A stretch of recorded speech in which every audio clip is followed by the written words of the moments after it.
Nah, ini adalah credit rating. Ini cuman ini aja ya sekilas, karena kan kemarin sempat ada diskusi hangat mengenai credit rating akan naik. Saya boleh bilang di sini unlikely, kemungkinan akan stay aja, outlooknya juga akan stay aja, karena salah satunya kita punya tax ratio itu rendah ya. Kita punya tax ratio itu masih di bawah sini. Bahkan dengan ini ya, dengan kenaikan commodity price itu palingan kita sampai ya 10 apa 11 lah paling. Maksimal 10-ish ya, 10,5. Masih jauh di bawah Thailand yang 14% atau Filipina yang juga 14%. Nah, ini adalah household. Sekarang kita masuk ke household. Household itu sekarang dari sisi tabungan itu memang naik, dan dari rupiahnya ya naiknya ya. Kalau ini kita breakdown ya, tabungan perorangan rupiah sama dolar. Nah ini dolarnya agak turun, nggak tahu apa namanya nih kalau representatif nggak Cicuai, tabungannya dolarnya lagi turun jauh. Kalau saya sih nggak punya ya, tabungan saya sih rupiah ya. Belum dolar nih.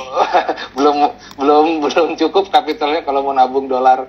Nah ini apa namanya? Tabungan gue semua di RDN. Siap.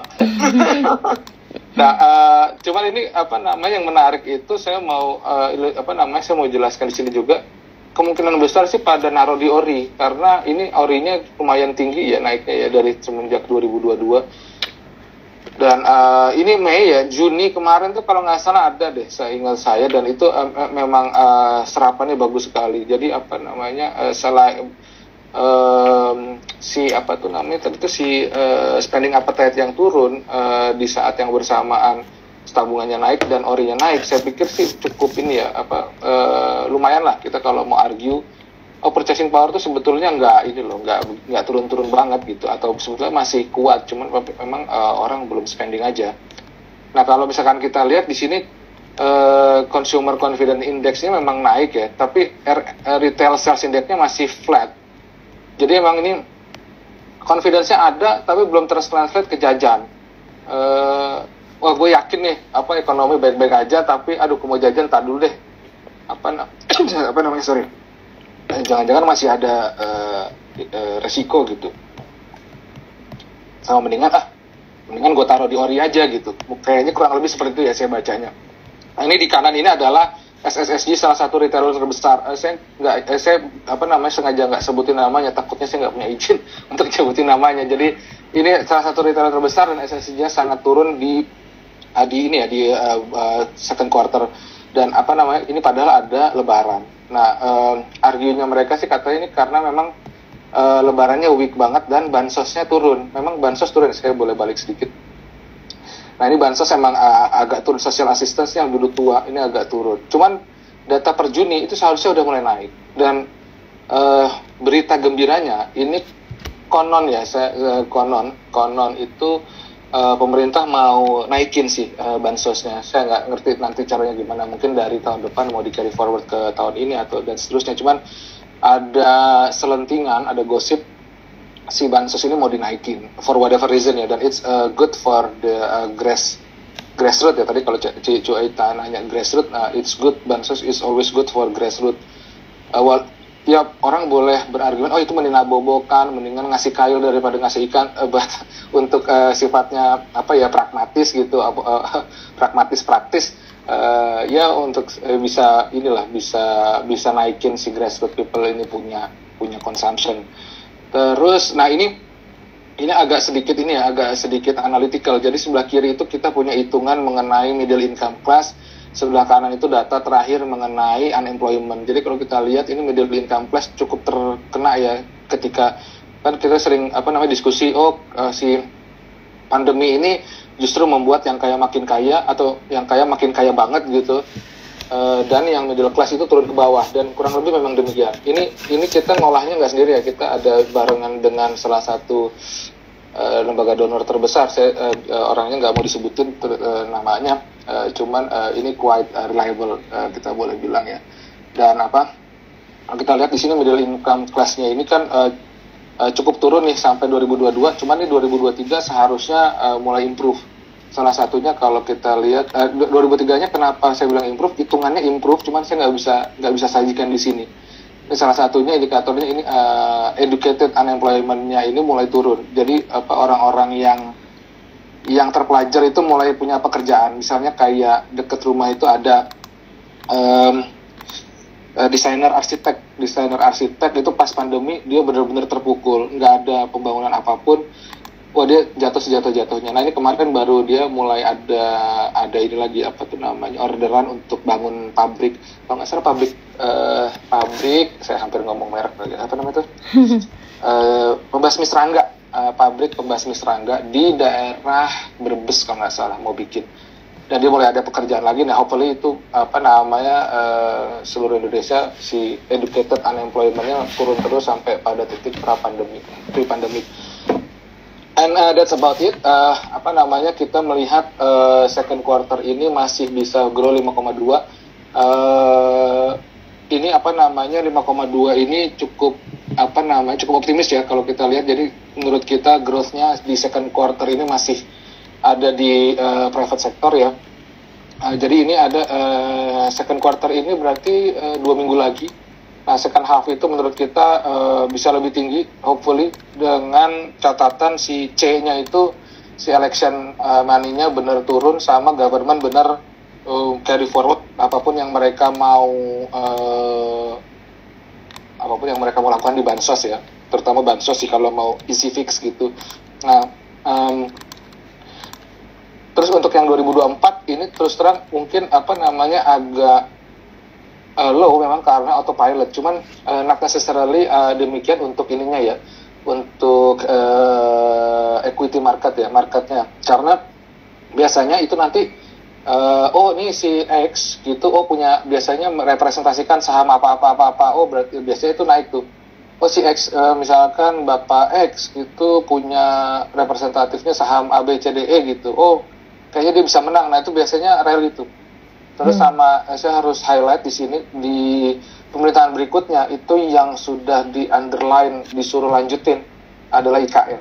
IKN-nya memang sudah jadi undang-undang dan untuk mengganti undang-undang itu agak berat.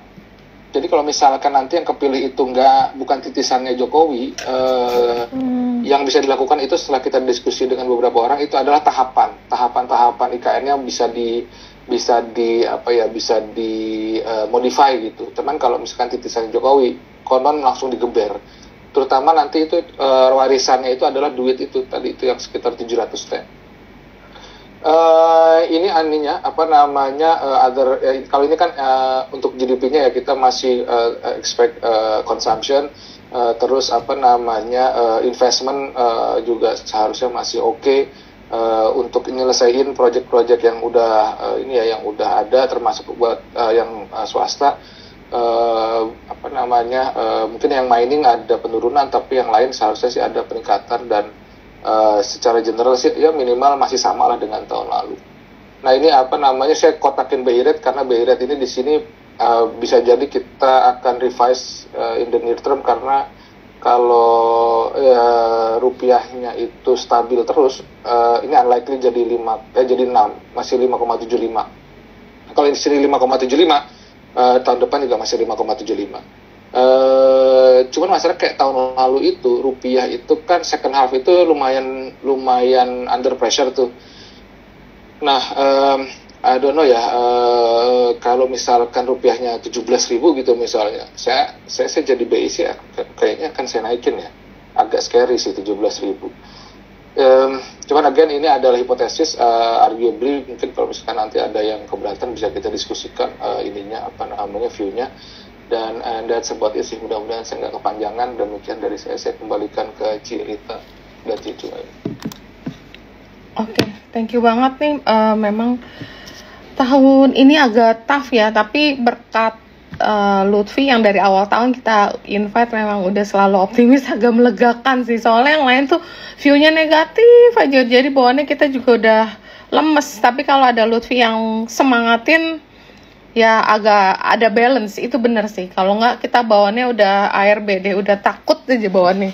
Tapi Lutfi dari awal tahun udah positif, kita terus ya lebih hati-hati. Terus mungkin nanti ada Cicu Ai juga yang akan kasih more details nantinya second half ini kira-kira akan kemana. Terus mungkin kalau ada pertanyaan ya Ci atau Cicuan mau ngobrol dulu sama Lutfi, apalagi sih yang kira-kira perlu kita perhatiin nih? Nah, soalnya kalau dilihat nih lagi kan second quarter angka keluar nih, jujur aja nih consumer itu bakal angkanya mengerikan, pokoknya bakalan pada miss. Soalnya lebarannya tuh on average semua udah confirm lah ya, itu weak.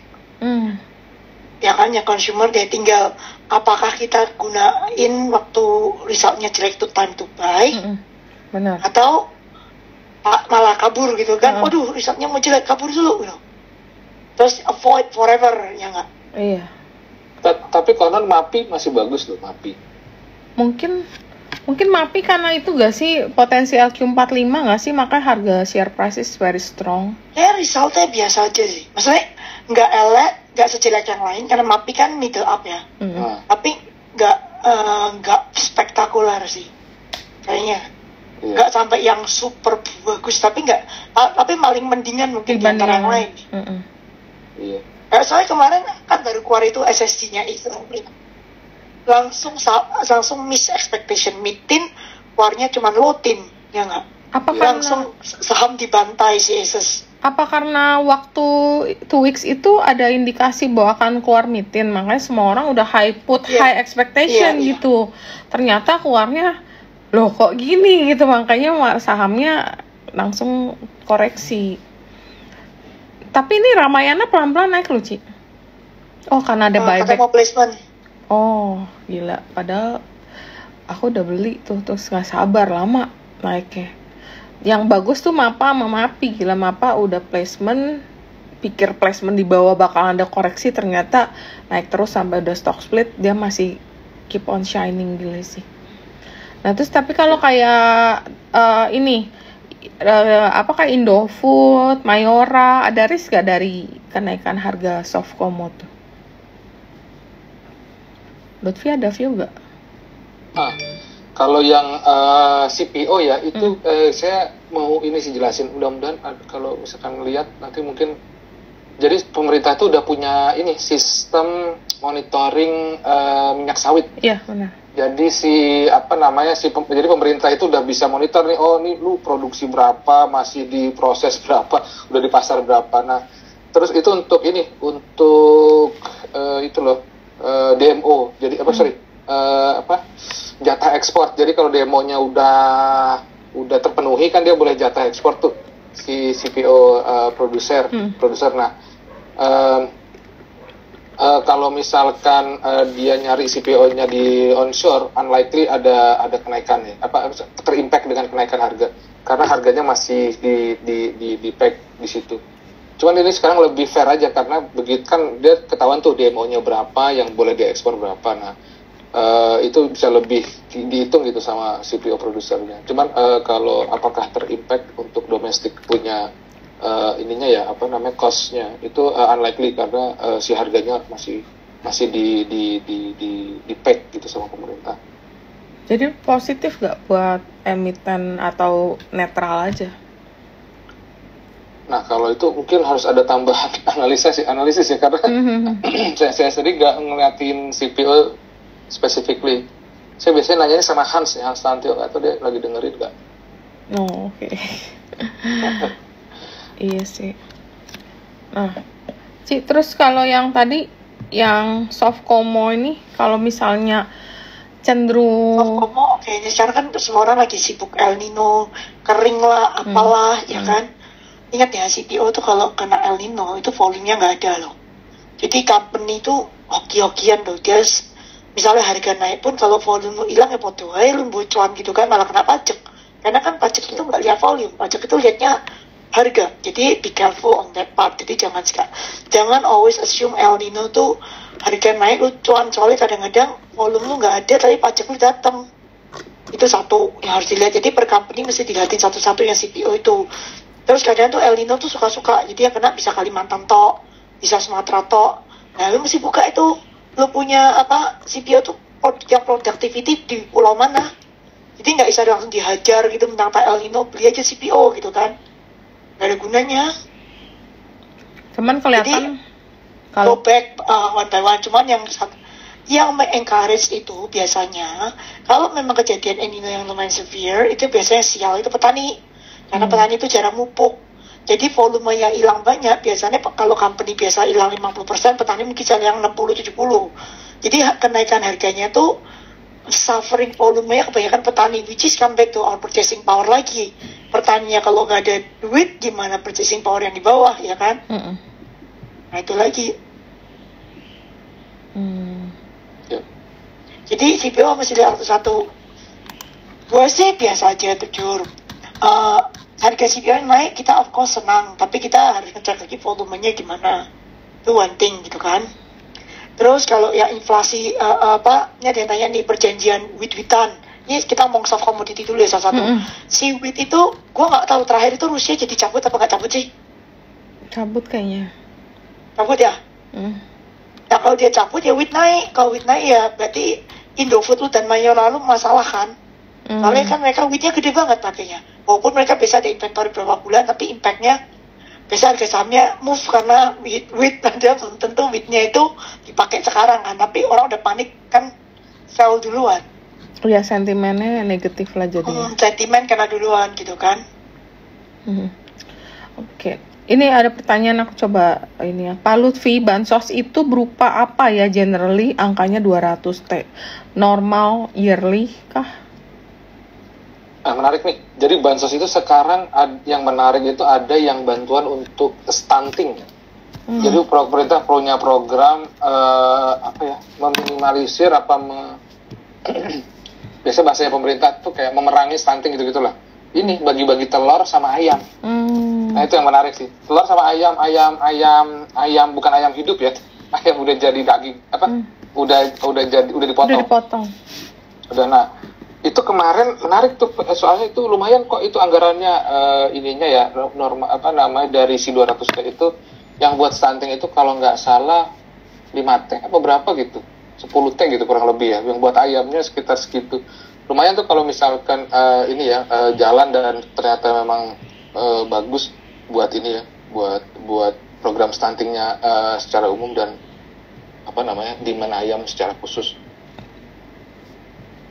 Yang lainnya sih masih ini masih ke program keluarga harapan, terus ada program yang kemarin itu ya pendidikan gitu-gitu masih ini berupa duit. Berupa duit ya. Ya. Oke. Terus nih ada yang tanya, placement tuh apa? Placement itu penjualan sebagian saham ya, Ci ya? Iya, pokoknya sahamnya. Itu kan si Ramayana kan ada, kayak lu yang ngerjain deh nih. Iya, emang. Ya kalau yang ngerjain iya, kan? Ramayana, Temposcan tuh biasa. Treasury stock toh. Iya. Nah itu kan treasury stocknya kayak mau di ini. Mau mature ya, jadi mesti di divest ya? Ya katanya mau di divest, tapi nggak tahu juga, kan yang ngerjain lu. Iya, kalau kita sih nggak kedengeran apa-apa, cuman aku mau lihat teknikal aja dari kemarin gerak dikit taunya naik terus. Oke, terus nih ada juga nih yang tanya Ci, Temposcan, Gudang Garam, BBKP punya view nggak tentang 3 company ini? Yang mana Gudang Temposcan, Temposcan itu kayaknya kemarin ada Temposcan tuh kayak itu, oke lah company itu very good ya, tapi itu satu nggak ada orang menganalisa sama sekali karena ya basically lihat aja nggak ada analis yang cover. Nggak mau, katanya nggak mau dikunjungin, nggak mau divisit, makanya nggak ada yang terus nggak liquid juga, tapi bukan company jelek by the way. Bagus banget. Katanya rumornya sempat ada rumor mau private placement sih. Bukan private placement, mau go private, tapi kayaknya nggak mungkin kali. Ngapain dia go private ya? Kalau Gudang Garam mungkin ya berita yang kemarin ya, kenaikan harga jual ya Ci ya, harga jualnya naik, sama ininya juga potensi masuk LQ45. Kalau BBKP nggak tahu tuh. Lutfi ada view gak tuh BBKP? Aku sih jujur nggak terlalu ngikutin karena sahamnya terlalu gede gitu, terlalu banyak. Tadi ada yang nanya mengenai ini itu DHE. Itu DHE. Iya, gimana tuh? DHE ini ada nih saya untuk ada yang nanya. Ini saya mau ini ya masukin ininya dulu. Iya. Sebentar ya.